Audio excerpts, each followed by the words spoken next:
Joining us now is Republican Congressman from Virginia, Bob Good, a member of the Freedom Caucus and the House Education Committee. So, Congressman, you introduced and passed the House resolution to overturn the student loan forgiveness program. The average federal student loan debt in your state is just shy of $40,000. That's a lot of money. And Virginia has 1.1 million borrowers. So what's your message today to the 45 million student loan borrowers nationwide? I'm thankful for a Supreme Court that's returning to the foundations of the Constitution as the primary rule of law, the law of the land. And this is a Constitution. This is a Supreme Court that respects the Constitution. With respect to student loan debt, first of all, we shouldn't be calling it a forgiveness plan. It's not a forgiveness plan. It's a student loan transfer scheme. Joe Biden said about a year ago he didn't have the constitutional authority to forgive student loan debt on his own. Nancy Pelosi said that. His Secretary of Education, Cardona, said that. And yet he does it anyway, just like the eviction moratorium. He takes action that he knows he doesn't have the constitutional authority to do, hoping that the Supreme Court will not overturn him. Thankfully, the Supreme Court is abiding by the Constitution and has done this.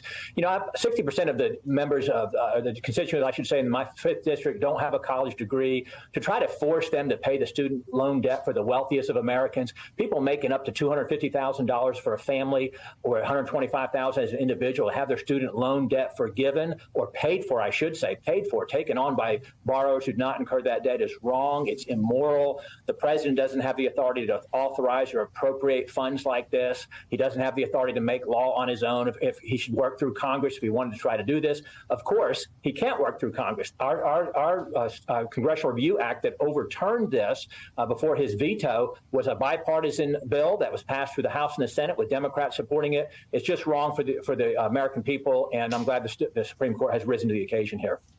And just one point is that this is not helping the wealthiest people, because the wealthy people pay, they don't take out student loans.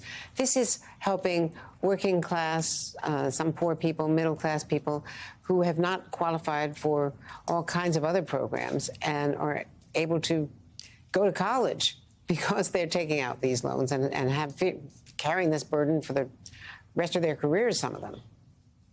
Well, I'm in the Education Workforce Committee. This is our responsibility, policy like this. And the student loan debt is absolutely held disproportionately by higher level income Americans. Again, the student loan transfer scheme that Biden has proposed would go for families up to $250,000 in income. That's well above the average income in my district. Individuals making $125,000, well above the average in my district. You know, I've got hardworking families in my district who would just as soon not have to pay their mortgage if they didn't have to. They just as soon not have to pay for their car loan. They just as soon not have to pay for their credit card bill.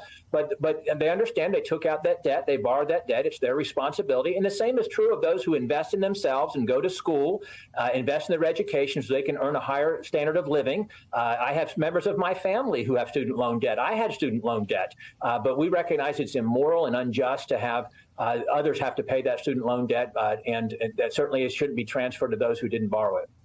It was interesting that one of the people interviewed by Shaq Brewster today in Chicago was wearing a MAGA hat.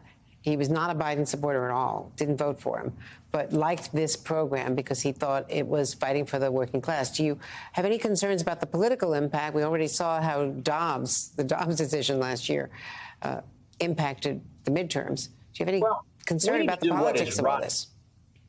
We need to do what is right. And for the president to announce this on the verge of the last election in October, just before the election, I think it was a vote buying scheme. He knew it wasn't constitutional. He knew he didn't have the authority to do it, but he also knew it probably wouldn't get blocked until well after the election, and it didn't. So it probably did impact the 22 elections for some individuals who were voting on the basis for this, where he was lying to the American people and suggesting that he had authority to do this. But we ought to do what is right. And the bottom line, we are at $32 trillion in debt. We're going to run nearly a $2 trillion deficit again this year. We shouldn't be borrowing from our kids and our grandkids to pay the student loan debt for individuals, the higher income Americans, and we shouldn't be forcing taxpayers who didn't borrow that debt, who maybe worked their way through school so they wouldn't have student loan debt, or they worked hard to pay off their student loan debt, or they chose not to go to college, and we're trying to transfer that loan debt to those individuals. Have your views, but another time let's have a debate as to who contributed to the deficit and to the business breaks. And I look forward to doing that. I look forward to doing that. We've never in the history of the country had so much debt rung up in the first 2 years of administration as we had here. I look forward to that conversation. Please come back.